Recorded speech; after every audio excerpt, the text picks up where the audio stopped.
나는 자화하고 싶었다. 그것이 왜 그토록 어려웠을까? 안녕하세요. 아름다운 나무 켈리아트리입니다. 긴 환절기를 지나고 이제 5월의 날씨를 만나는가 싶더니 어느새 6월을 맞이하게 되었어요. 출렁거리던 기운에 소중한 구독자님들의 건강은 어떤지 궁금합니다.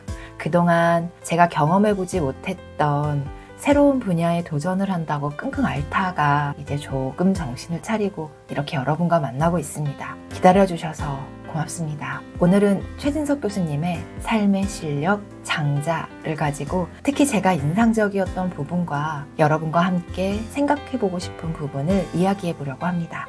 그리고 책의 인상적인 부분을 저만의 느낌과 생각을 담아 한 문장으로 만들어서 캘리그라피로 그리는 한 줄 붓글림도 기대해주세요.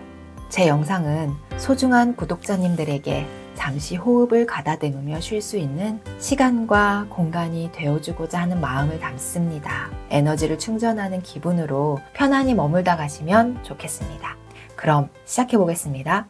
덕이 선하게 정립해야 마음이 커지고 마음이 커져야 함량이 커집니다. 덕이 실현되고 덕이 커지면 그것이 일상생활에서 어떤 태도로 드러날까요? 우선 함량이 커지고 내면의 자발성이 힘을 받기 때문에 자신의 외부에서 들어온 이념적인 확신을 고집하지 않습니다. 부유하다고 해서 교만하지 않고 가난하다고 해서 비굴하거나 하늘을 원망하지 않습니다. 지위가 높다고 해서 남들을 거칠게 대하지 않고 신분이 낮다고 해서 의기소침하지 않습니다. 낮은 신분과 가난 속에서도 의기소침해지지 않고 당당할 수 있으려면 덕이 닦여 있어야 합니다. 부자이면서도 교만하지 않을 수 있으려면 역시 마찬가지로 덕이 닦여 있어야 합니다. 자신의 덕을 신실하게 하는 일이 우선되어야 합니다. 주관적 판단 기준을 빠르고 강하게 부과하지 않은 것은 사실에 대한 넓은 인식, 사실에 대한 정확한 인식이 있기 때문입니다. 사실의 세계를 궁금해하며 그것을 정확히 인식하려는 수고를 할 수 있는 힘은 바로 덕에서 나옵니다. 자신이 가진 선의지에 대한 자의식 과장은 위험합니다. 그래서 겸손의 덕이 요청되는 것입니다. 사실의 세계를 정확히 인식하고 그것을 기반으로 하여 덕을 잘 기른 사람은 남을 해치는 짓은 하지 않으나 그렇다고 해서 누가 은혜를 베풀고 따뜻하게 대하여도 그것을 특별히 대단한 것으로 치켜 세우지 않습니다. 자신의 관점으로만 세계를 보는 소유적 태도가 아니라 존재적 태도를 함양했기 때문입니다. 헤르만 헤세는 데미안에서 말합니다. 나는 내 속에서 솟아나는 것, 바로 그것을 살아보려 했다. 그것이 왜 그토록 어려웠을까? 장자의 용어를 빌려서 말하면 나는 자화하고 싶었다. 그런데 그것이 왜 그토록 어려웠을까로 바꿀 수 있을 것입니다. 자화는 자쾌와 매우 가깝게 있습니다. 자화를 하면 더 독립적이고 더 독립적이면 더 자유롭습니다. 바로 더 창의적이게 되죠. 자기 안에서 솟아나는 것, 그것을 살아보려고 자화, 자쾌합니다. 자율적인 태도로 창의적인 삶을 살 수 있게 되죠. 사실 독립적이고 창의적이고 자유롭고 주체적인 삶은 아름다움의 경지입니다. 진, 선, 미는 단계의 순서에 따라 하나하나 따로 배치되는 개념이 아닙니다. 서로 연결되고 뒤섞여 있으며 서로 보완하며 서로 도와주는 개념입니다. 여기에서도 높이가 아니라 결국은 두께입니다. 개념의 두께를 쌓고 또 쌓다가 그 두께가 넘쳐서 다음 두께로 넘어가는 것이 수양이지 이 개념을 결별하고 다른 저 개념을 찾아가는 것이 수양은 아닙니다. 내공을 두텁게 쌓는 일을 해내는지 아닌지에 따라서 존재의 격이 달라집니다. 누구는 글을 쓰면 수천 년 역사에 남고 누구는 글을 쓰면 동네 사람 몇 명이 돌려보고 끝납니다. 우리는 보통 장자가 차별을 두지 않고 각자의 수준에서 최선을 다해 썼다는 점에서 가치가 똑같다고 했을 것이라고 짐작합니다. 하지만 사실은 그렇지 않습니다. 장자는 참새와 대붕 사이의 차이를 분명히 두고 우리에게 대붕의 마음을 가지라고 권합니다.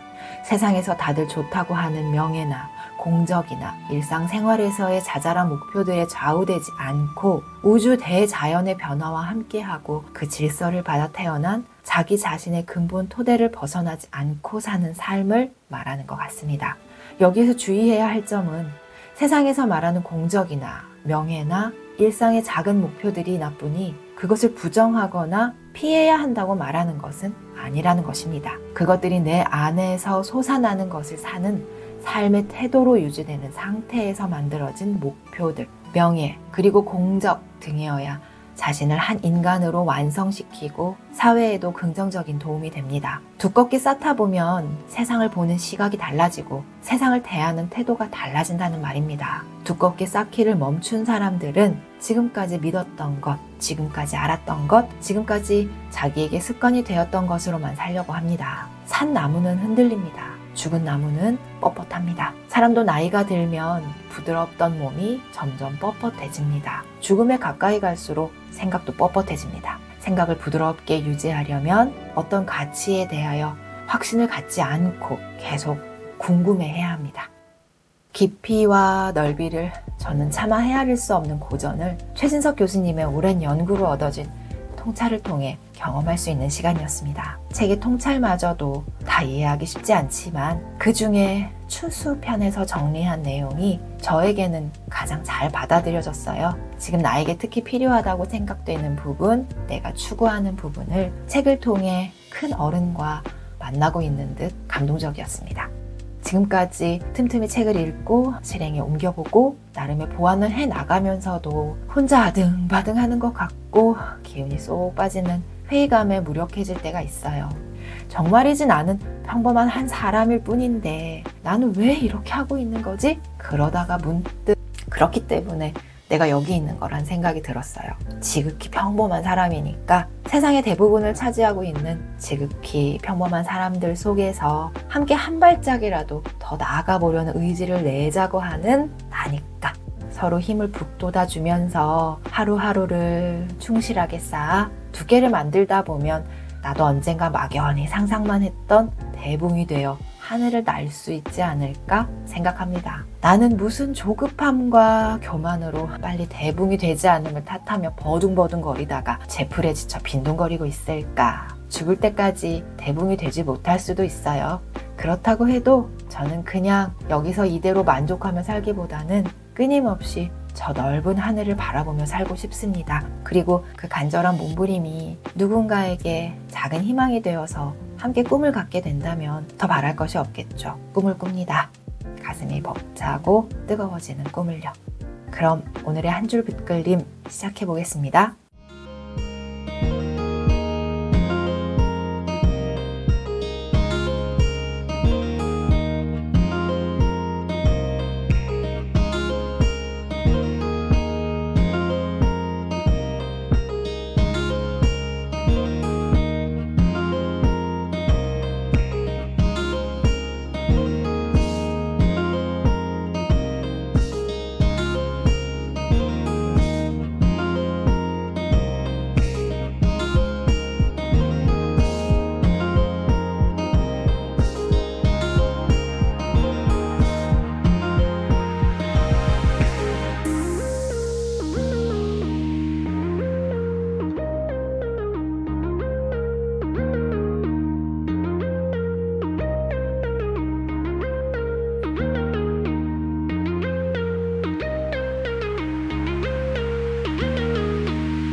나만 빛나는 것이 아닌 우리가 빛나는 꿈을 꿉니다. 그 빛은 반짝임을 흉내낸다고 되는 것이 아니라 두껍게 쌓아서 넘어간 수많은 차곡차곡이 마침내 일으키는 기적 같은 빛일 것입니다. 그렇게 모아진 빛들이 다른 누군가를 비춰주고 그들도 스스로 빛을 낼 수 있도록 합니다. 오늘은 하루 동안 충실함으로 채운 반짝임을 알아봐주는 시간을 가져보길 바랍니다.